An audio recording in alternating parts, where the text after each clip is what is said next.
Bonjour les secondes, alors on se retrouve pour pouvoir corriger la fiche d'exercice, c'est l'exercice 1, 2, 3. Ceux-là, là, ceux de cette fiche d'exercice-là. Donc, exercice 1, il faut compléter par les pointillés avec les appartient, n'appartient pas. Mais avant de commencer ça, on va faire une petite révision on va réexpliquer un petit peu ce que c'est les ensembles de nombres. Alors c'est très simple en fait. On a plusieurs ensembles de nombres qui s'appellent n, z, d, q et r. N c'est les entiers naturels, z c'est les relatifs, d c'est les décimaux, q c'est les rationnels et r c'est les réels.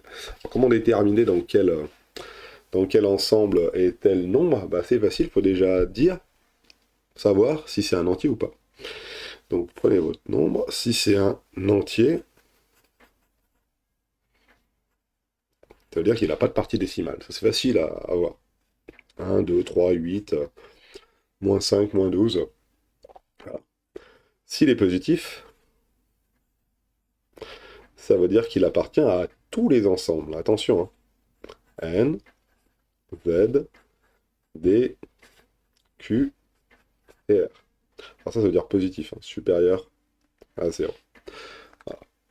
Regardez, hein, c'est le cas ici. Par exemple, 35, c'est bien un entier, il est positif, il appartient à tous les ensembles. Il y en avait 35, il est dans le vert, il est dans le jaune, il est dans le bleu. Hein. 35, il est aussi dans le bleu. Hein. Le bleu, il regroupe tout cela. Hein. 35, il est dans le violet, là. Et 35, il est dans le bleu foncé, là-bas. Ok, il est aussi dans les réels. Donc il appartient à les, euh, tous les ensembles de nombres. S'il est négatif, par exemple, par contre, il n'appartient plus à n. Il appartient à z, il appartient aux décimaux, il appartient bien au rationnel, et il appartient bien au réel. Donc on est d'accord que notre nombre qui est ici, là, on ne sait pas à quel ensemble il appartient à proprement parler. Quand je dis ensemble, c'est plusieurs ensembles. Mais si il est entier et qu'il est positif, alors il appartient à tout cela. S'il est entier et qu'il est négatif, alors il appartient aussi à tout cela, sauf à n. N, c'est que les positifs entiers naturels. Regardez par exemple moins 45, hein, qui est ici, là. Lui, il appartient bien au jaune, mais il appartient pas au vert. On est d'accord. Maintenant, s'il n'est pas entier, ça veut dire qu'il a une partie décimale. S'il n'est pas entier, alors il a une partie décimale. Ça veut dire qu'il peut s'écrire sous la forme de 2,5, 2, ou quelque chose, quelque chose. Et il faut s'intéresser à cette partie décimale. Si la partie décimale est finie, il y a trois possibilités. Donc, partie décimale finie. Alors quand je dis décimale finie, qu'est-ce que ça veut dire?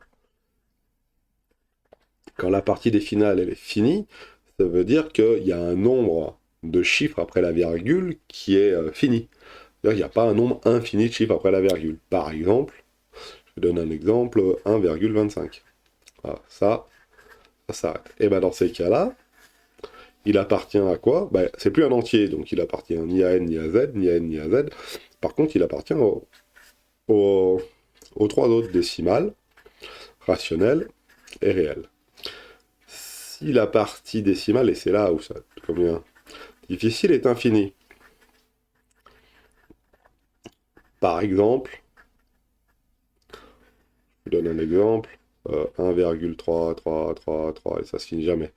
Ou 0,1, 2, 3, 4, 5, 6, blablabla, jusqu'à l'infini comme ça. Alors il y a deux solutions. C'est pour ça que je dis qu'il y a trois cas. Il y a le cas où c'est fini, et puis quand c'est une partie décimale infinie, partie décimale, j'ai oublié le mot décimale, infinie, décimale. Voilà. Et ben il y a deux cas. Soit ça se répète,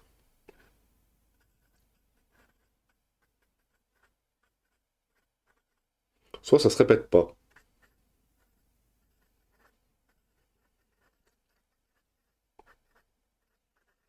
Si la partie décimale se répète, par exemple 1,3, 3, 3, 3, 3, 3, 3, etc., etc., etc., on dit que il fait partie de Q et R. Et s'il n'y a pas de répétition, il n'appartient que à R. Alors par exemple, pas de répétition, qu'est-ce que ça pourrait être?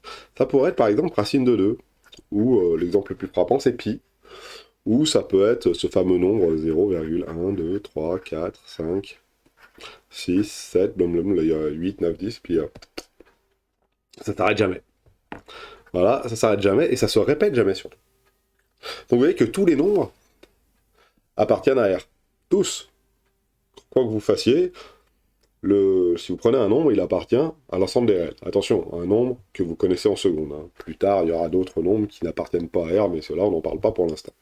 Donc tous les nombres que vous connaissez, ils appartiennent à R. Que ça soit racine de 5, pi, 0, 35, 8, 2 septièmes, n'importe quelle fraction, ça appartient à R. Si c'est un entier qu'il est positif, il appartient à tous nos ensembles de nombres. Il appartient à n, z, d, q et r. S'il est négatif, il appartient à tous, sauf à n. Z, D, Q, R. S'il n'est pas entier, ça veut dire qu'il a une partie décimale. Si la partie décimale est finie, c'est un décimal, D, Q et R. S'il y a répétition, on dit que c'est un rationnel et un réel. Rationnel, pourquoi? Parce qu'on peut toujours, quand il y a répétition, avec une petite astuce, arriver à les mettre sous forme de fraction. Par exemple, 1,33333333, ici, bah, c'est 4 tiers. Et sous la forme de fraction, d'entier. Hein. Voilà. Et s'il n'y a pas de répétition, si vraiment le nombre, sa partie décimale, elle est entre guillemets au hasard, ou en tout cas elle ne se répète jamais, on dit qu'il est simplement réel. Voilà, c'est tout. Si vous arrivez à faire ça, c'est tout bon. Ah, petite explication aussi pour les décimaux, là. Décimaux, pour ceux qui ont une partie décimale qui se finit, donc pour ceux qui appartiennent au mieux aux décimaux, on peut les écrire sous la forme un entier divisé par une puissance de 10. Par exemple, 125, c'est ni plus ni moins que... 1,25, c'est ni plus ni moins que 125 divisé par 100. Voilà. Si on prend un autre nombre décimal, par exemple, 1,527, allez, 11 même, 11,57, 52,7, comme ça, là, et ben c'est ni plus ni moins que 11 527 divisé par 1000. 1000, c'est 10 puissance 3. Donc 11 527 divisé par 10 puissance 3. Voilà. Alors comment on sait qu'il y a répétition ou pas répétition? Bah, généralement, quand vous voyez une racine carrée et qu'elle ne se simplifie pas facilement à la calculette, c'est qu'il y a un problème. C'est que, pas un problème, mais c'est qu'il n'y a pas répétition. Par exemple, racine de 2, racine de 3, racine de 5, etc. etc., etc. Et généralement, ceux-là, il y a beaucoup de répétitions. Quand c'est des nombres un peu bizarres, comme pi, quand c'est des nombres un peu construits, un peu bizarrement, et ben, c'est que des réels. Donc, la plupart du temps, nous, ce qui nous intéresse, les trois grands ensembles qui nous intéressent pour la suite, pour nos notations surtout, c'est n, z et r. Décimal, rationnel, c'est important, mais ce qu'on utilise principalement, c'est n, z et r. Voilà. Donc on va pouvoir commencer à corriger notre petite fiche d'exercice. À chaque fois, j'ai oublié de dire, hein. Là j'ai pris des nombres entiers, hein. Des nombres positifs à chaque fois, mais ils peuvent être négatifs. Hein. Les seuls qui sont entre guillemets positifs, c'est ceux-là, là. On est d'accord. Tout le reste, ils peuvent aussi être négatifs. C'est-à-dire que si j'avais mis moins 1,25, c'est moins 125 sur 100, et donc ça marche, hein, c'est bien un décimal, un rationnel et un réel. Très bien. On va se garder ça dans un petit coin. Je vais le mettre là. Voilà. Et on va essayer de faire notre petite fiche d'exercice. Alors, premier petit exercice, il faut compléter. Compléter les pointillés par le symbole qui convient. Donc là, on veut juste savoir s'il appartient ou pas. Donc, exo 1, 7 et R. Est-ce que 7 appartient ou pas à R? Alors, regardons. Hein. 7, est-ce que c'est un entier? Oui. Est-ce qu'il est positif? Oui. Donc, il appartient bien à R. Impeccable. Donc là, on a un appartient. Est-ce que j'ai un petit qui va bien? Orange. Allez, on est bon. Le second, c'est un B. 14,4432. Et je veux savoir s'il appartient à D. Alors, regardons bien. Est-ce que c'est un entier? Non, il n'est pas entier. Est-ce qu'il a une partie décimale finie? Bah oui, hein. 0,4432, ça se finit bien. À quel intervalle il appartient? Bah à D, à Q et à R. Donc, il appartient bien à D. Si on avait à le situer à l'intérieur de notre petite chose là, il se situerait ici. Et, ok, juste là. Alors, bien sûr, comment on pourrait l'écrire sous la forme d'une fraction? Bah, c'est facile, hein. On pourrait écrire 144 432 divisé par, que je dise pas de bêtises, si je divise par 1000, c'est 144, donc il faut que je divise par 10 000, c'est bien sous la forme d'une fraction. Oula, qu'est-ce que j'ai écrit? 10 000, un zéro de trop, voilà, tac. C'est un 10 000, hein. Voilà, celui-là, il n'existe pas. Voilà à quoi il est égal, donc il appartient bien à des petites remarques. Todaro, il s'est trompé dans l'exercice d'avant. Il n'avait pas vu le moins. Est-ce que ça change quelque chose? Absolument rien. Moins 7 appartient bien quand même à R. Le C, j'ai 17 tiers. Alors 17 tiers, est-ce qu'il appartient à Q? Alors, celui-là, il appartient bien, parce que c'est bien une puissance de 10 en dessous. Et on a donc le petit C, alors ça c'est le petit A, ça c'est le petit B. 17 tiers, alors 17 tiers, est-ce qu'il appartient à Q? Est-ce qu'on peut le mettre sous la forme d'une fraction? Est-ce que ça se finit? Alors 17 tiers, c'est pas un entier, hein.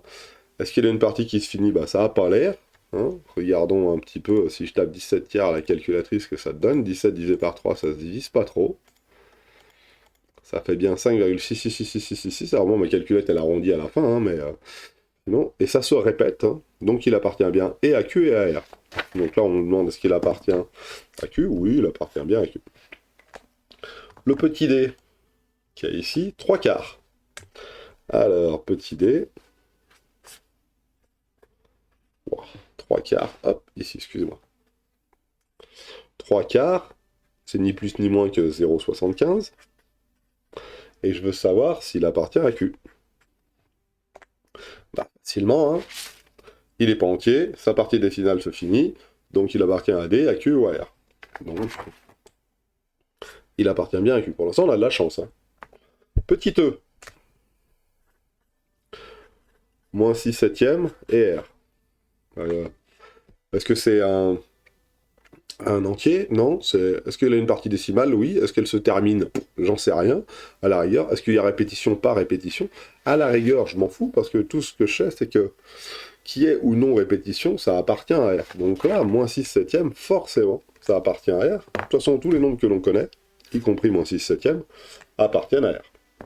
Pour l'instant, on a de la chance, il y a tout qui appartient à R. Il y a tout qui appartient aux ensembles qu'on a dit. Alors, à moins que je me sois trompé quelque part, je revérifie, rationnel, rationnel, réel. Non. Alors, racine de 4. Ah, racine de 4. Ah, on peut commencer à allumer le warning. Est-ce que racine de 4, ça appartient à Z? Oh là, il y a une racine, c'est qui doit avoir une embrouille. Essayons de voir ce que ça fait racine de 4. Je vous rappelle que racine de 4, c'est le nombre qui, lorsque je le mets au carré, fait 4. Donc en effet, racine de 4, ça vaut bien 2. 2 au carré, ça fait 4, donc racine de 4, ça vaut 2. Donc racine de 4, c'est 2. Est-ce que racine de 4, c'est entier? Oui, c'est entier, c'est 2. Donc ça appartient à NZDQR. NZDQR, ça appartient entre guillemets à tous nos ensembles. Donc ça appartient a fortiori à Z. Voilà. On est bon. La suite. Le G moins racine de 144. Ouah, pareil, allumons les warnings. Moins racine de 144, qu'est-ce que ça peut faire? Bon, bah moi je connais pas trop mes racines carrées, donc je vais utiliser ma calculatrice, hein.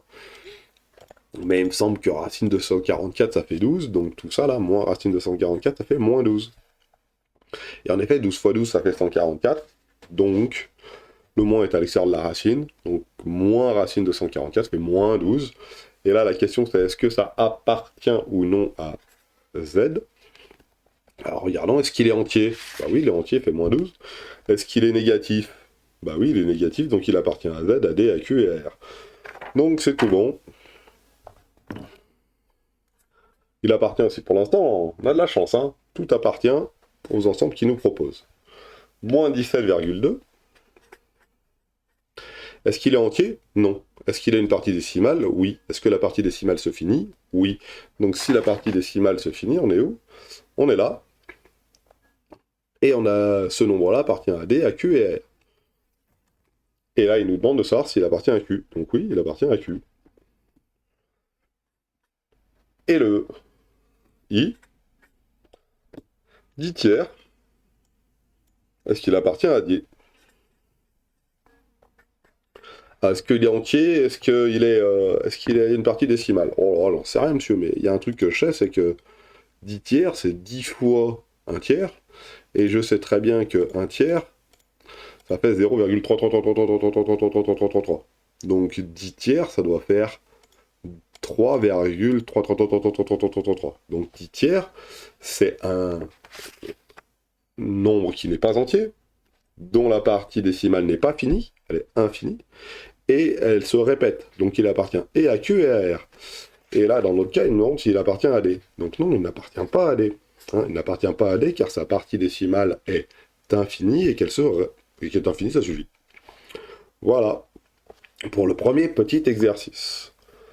Rappelez-vous la petite méthode, celle-ci, je la trouve pas mal, mais bon, il y a quand même mieux, sinon on peut se souvenir aussi de nos ensembles de nombres comme cela, là, c'est même mieux, hein. C'est des ensembles inclus les uns dans les autres, hein, et je vous rappelle, hein, ceux qui sont entre guillemets les plus spécifiques, c'est les verts, là, hein.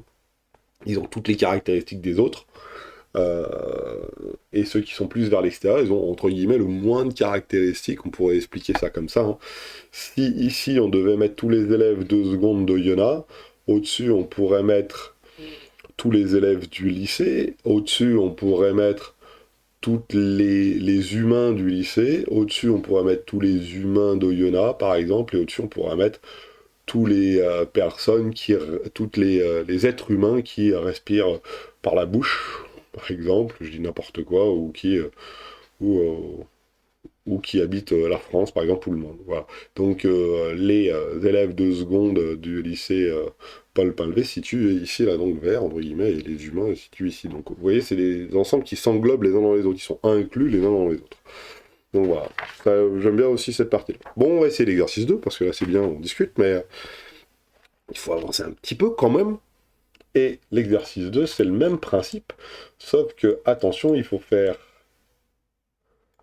on admet que ce sont des réels, voilà. Il faut simplifier, hein, comme on a fait un petit peu au-dessus, donc c'est exactement le même exercice, sauf qu'il y a un petit calcul à faire, une petite simplification à faire un petit peu avant. Donc, moins 18 sixième. Qu'est-ce que ça peut être, moins 18 sixième?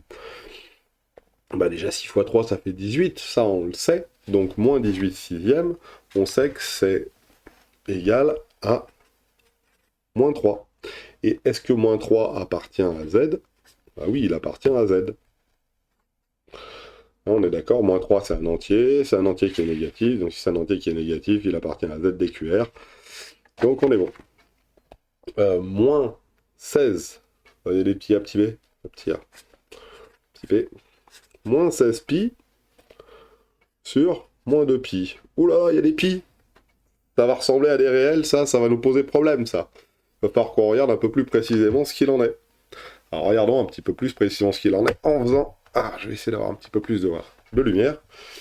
En faisant une petite simplification. Ah bah il y a un pi au numérateur, un pi au dénominateur, donc déjà ça va se simplifier. Et 16 divisé par 2, bah, ça va faire 8. Et moins par moins, bah, ça va simplifier aussi.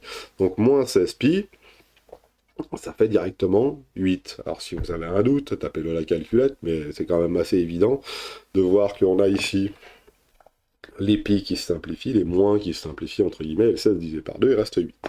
Et la question c'est, est-ce que ça appartient à n? Est-ce que c'est un entier? Bah oui. Est-ce que c'est un entier positif? Bah oui. Donc il appartient à n, on se situe ici, hein. C'est un entier positif, donc on appartient à tous les ensembles. Et on continue. Pi plus 1 sur pi plus 3. Ah, c'est plus difficile. Pourquoi? Parce qu'il n'y a rien qui se simplifie là. On ne peut pas simplifier ce truc-là. Et pi plus 1, c'est un réel, c'est pas un rationnel, et pi plus 3, c'est pas un rationnel non plus, donc il n'y a rien qui va se simplifier. Donc là, est-ce que ça appartient à Q? Absolument pas. Ce nombre-là, c'est un nombre réel. Pas de simplification possible, et puis on peut le taper à la calculette pour voir ce que ça dit. Le pi, il se situe là. Donc si on regarde bien, ça fait pi plus 1 divisé par pi plus 3. Moi, est-ce qu'on va obtenir un truc qu'avec ça a vraiment pas l'air de se répéter?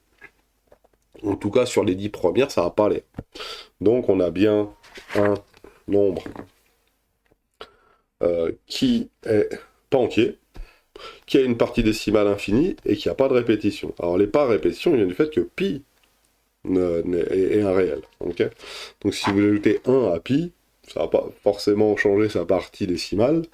Et quand vous allez diviser un réel par un réel comme ça va vous donner un... Du moins, c'est pas ce que j'ai dit. Quand vous allez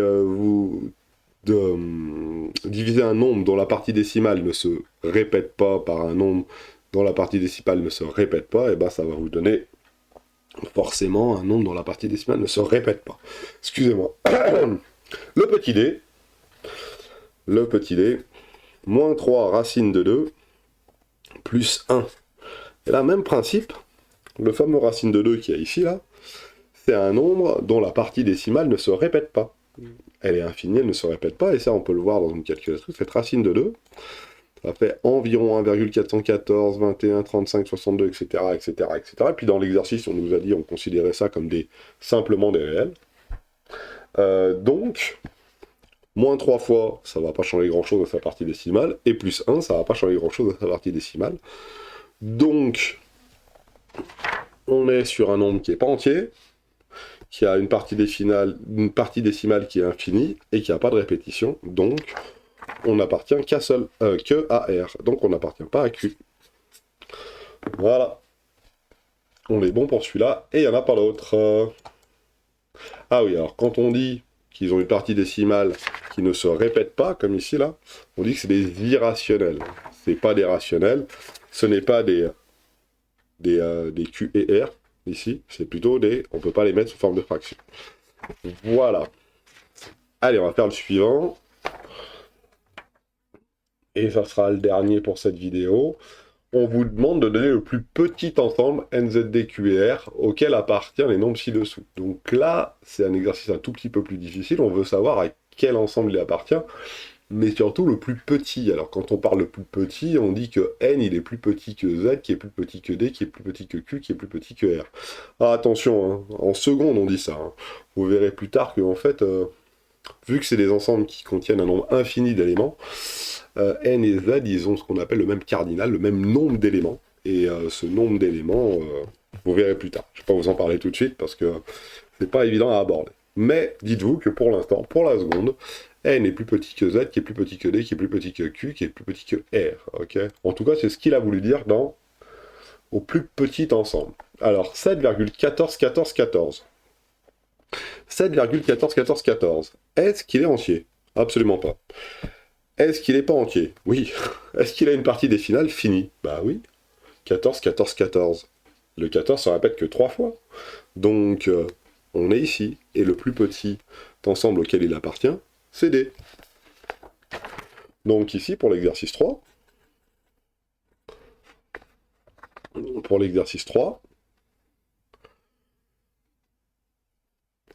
7,141414 appartient à D. Ça, c'était pour le petit A. Petit B, 22 onzièmes. Bah, 22 onzièmes, c'est ni plus ni moins que 22 divisé par 11, ça fait 2. 2, c'est un entier positif, donc N. 2, c'est un entier positif, le plus petit ensemble auquel il appartient, c'est N. C'est moins 84 sur 14. Donc déjà, c'est un nombre négatif. Est-ce que c'est un nombre qui est entier ou décimal? Alors, 84 sur 14, à mon avis, ça va être un nombre entier. 6. Et ça vaut moins 6. 6 fois 14, 84. On le saura. Moins 6, le plus petit ensemble auquel il appartient, c'est Z. C'est un entier négatif, le plus petit ensemble auquel il appartient, c'est Z. Et voilà, et on peut continuer comme ça, c'est D. Alors forcément, on va réduire un tout petit peu ici, voilà, pour y voir un peu plus clair. Donc le D, c'est racine de 121. Voilà, ça se voit pas bien. Racine de 121 à la calculatrice. Alors celui-là, on peut le connaître, c'est 11. Pourquoi? Parce que 11 fois 11, ça fait 121. Alors, petit truc et astuce dans la marche pour vous, pour pouvoir multiplier par 11. Par exemple, 27 fois 11. Vous prenez le 2 et le 7, vous les additionnez. Ça fait 9. Et vous mettez le 9 au milieu. 27 fois 11, ça fait 297. Et là, regardez comment c'est facile. 11 fois 11. 1 plus 1, ça fait 2. Je mets le 2 au milieu des deux 1. Et ça fait bien 121. Ça, c'est la petite astuce du jour pour le calcul mental. Donc, racine de 121, c'est 11. Donc, le plus petit ensemble auquel appartient racine de 121, c'est n. Pareil pour eux. Alors, E, moins 153 tiers. Voilà, par contre, à mon avis, on n'est pas bon là. Hein. Moins 153 tiers, j'ai un petit doute. Essayons. 153 divisé par 3. Oh, bah ça fait 51. C'est beau la vie. Moins 153 divisé par 3. Puis on aurait pu le savoir. Hein. Je vous rappelle que si on veut savoir si un nombre est divisible par 3, il suffit d'additionner les chiffres. 1 plus 5, ça fait 6. Si c'est 3, ça fait 9. 9, c'est divisible par 3. Donc si 9 est divisible par 3, 153 est divisible par 3. Ça, c'est les critères de divisibilité que vous avez dû voir au collège. Et j'ai dit que ça faisait combien, moi? Que ça faisait 51. Donc ça fait en tout moins 51. Et moins 51, ça appartient à Z. Et oui, moins 51, c'est un entier négatif. Donc si c'est un entier qui est négatif, le plus petit ensemble auquel il appartient, c'est Z. Il appartient aussi à D, à Q et à R, mais le plus petit ensemble auquel il appartient, c'est Z. Il va se situer donc ici, dans l'ensemble jaune. Allez, le suivant. 11 tiers. On va commencer à taper dans les cases bonbons. 11 tiers ou moins 11 tiers? 11 tiers. Ici. 11 tiers, oulalololololo. Alors je vais mettre un petit approximation, parce que je ne sais pas exactement combien ça vaut. Je sais que c'est pas divisible par 3, donc ça va faire un nombre décimal. Mais ça fait 3,6666666. Donc la partie décimale, elle a l'air de se répéter.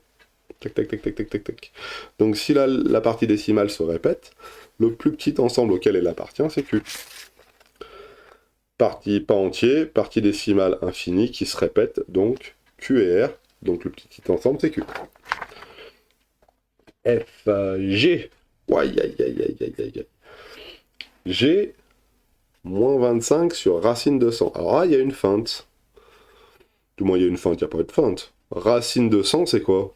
Bah, racine de 100, c'est 10. 10 fois 10, ça fait 100. Donc ça fait moins 25 sur 100, ça fait moins 2,5. Moins 2,5, ce n'est pas un entier. Ce n'est pas un entier. Il a une partie décimale finie, moins 2,5, donc le petit ensemble auquel il appartient, ici c'est D. Voilà. Et le H, pour finir cette... Ah non, H et I, excusez-moi. 0,33, 33, 33. Pareil. On a l'impression que la partie décimale ne se termine pas, mais en fait, on n'a pas écrit tous les nombres. Hein. Là, vous voyez, j'ai écrit des petits points pour dire c'est égal avec une partie décimale qui continue à fond. Là, la partie décimale s'arrête. On a bien un nombre qui peut s'écrire sous la forme d'une... avec une partie décimale finie, donc ça appartient bien à D. Alors, on pourrait aussi écrire pour celui-là 0,3333, c'est bien 333 divisé par 1000. Okay, donc c'est bien sous la forme d'une fraction avec au dénominateur une puissance de 10, ou plus exactement 10 puissance 3, je n'ai pas fait des bêtises, non c'est bon, on est bon, donc c'est bien D. Voilà. Et I, voilà.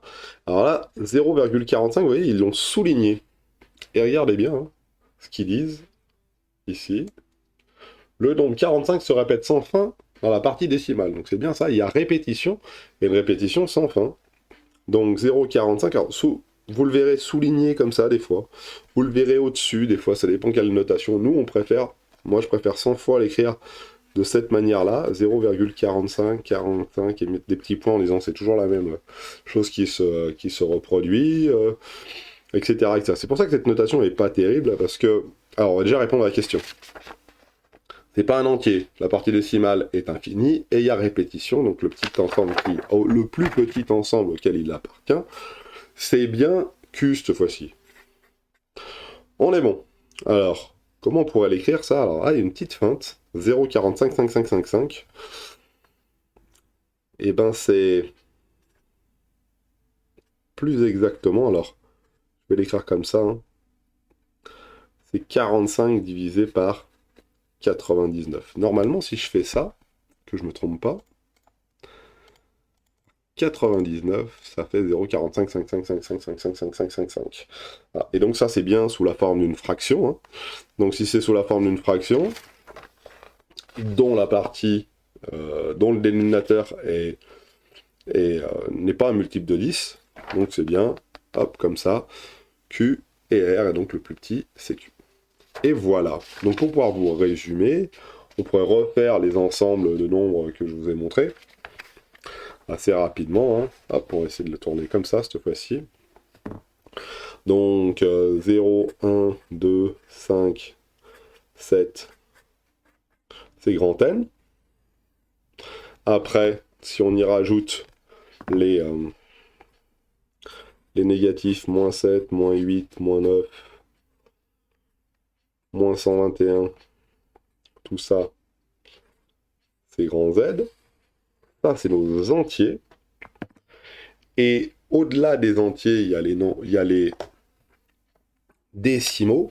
C'est ceux qui peuvent s'écrire sous la forme 25 sur 10 ou 255 sur 10 000 par exemple. Voilà, ou 173 sur 10. Voilà. Parce que 173 sur 10, ni plus ni moins que 17,3, il y a une partie décimale qui se termine. Excusez-moi. 255 sur 10 000. Je sais plus combien ça fait, il faut que je décale de 1, 2, 3, 4. Ça doit faire quelque chose de comme ça, hein. Voilà. Multiplier 1, 2, 3, ouais, 4, c'est bon. Et ça, par exemple, c'est 2,5. À chaque fois, la partie décimale, elle se termine. Vous voyez. Donc là, c'est bien décimaux. Si la partie décimale ne se termine pas, il y a donc deux solutions. Première solution, la partie décimale se répète. Si elle se répète, c'est-à-dire qu'on est sous la forme d'une fraction, mais pas avec une puissance de 10, hein, par exemple 1 tiers, 17e, 144 sur, je sais pas, je vais dire n'importe quoi, oulala, là par contre sur 17, voilà, etc., etc., etc., ça c'est les rationnels, et les irrationnels, c'est tous les autres, entre guillemets. C'est ceux qui sont autour de tout ça. On va les faire en marron. C'est les R, c'est les racines de 2, c'est les pi, c'est tout plein de nombres un peu bizarres. Oula, mais ouais, j'ai écrit un peu gros. C'est les 0,1, 2, 3, 4, 5, 6, blablabla. C'est les 1, 11, 11, et puis derrière, il n'y a que des nombres qui sont complètement, excusez-moi, complètement aléatoires, ici. Ça se répète absolument pas. Et donc voilà ce que ça nous donne, nos ensembles de nombres. Vous les avez dans le cours, vous les avez ici. Donc voilà. Je vous laisse avec ces petites corrections. Et je vous souhaite à tous de passer une très bonne journée. Au revoir.